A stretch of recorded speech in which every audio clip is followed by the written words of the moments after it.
"I am the Crossbow Cannibal."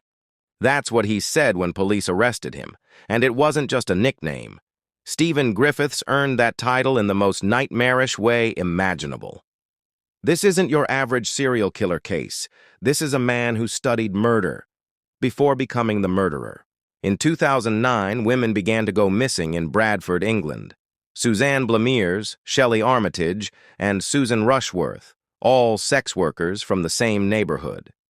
At first, their disappearances didn't raise many red flags, but what was happening behind closed doors was pure horror.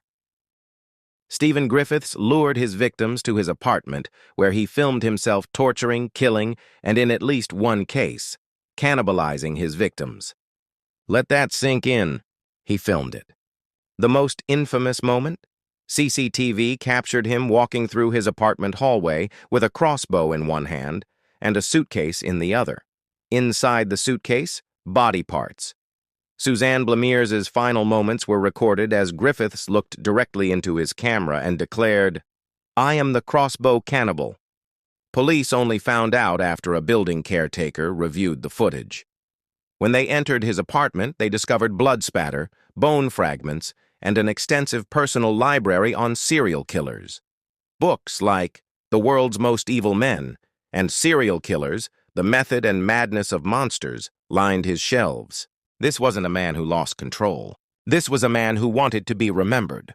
He said in court, "I am Osama bin Laden," and claimed he was creating a legacy. Psychologists called him a narcissist with antisocial personality disorder, but that's barely scratching the surface. The most chilling part? Griffiths had a long history of violence and mental health issues, but was somehow allowed to continue living freely, even pursuing higher education. Multiple red flags were missed, and 3 women paid the price.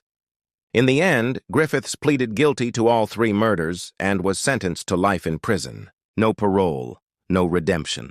But questions still haunt the city of Bradford. Could there have been more victims? Could this have been stopped sooner? And why? Did nobody listen when people said he gave them the creeps? This story is a brutal reminder. Sometimes monsters don't wear masks. Sometimes they smile. Sometimes they get PhDs. If this story chilled you, hit that subscribe button for more disturbing true crime cases you won't hear anywhere else.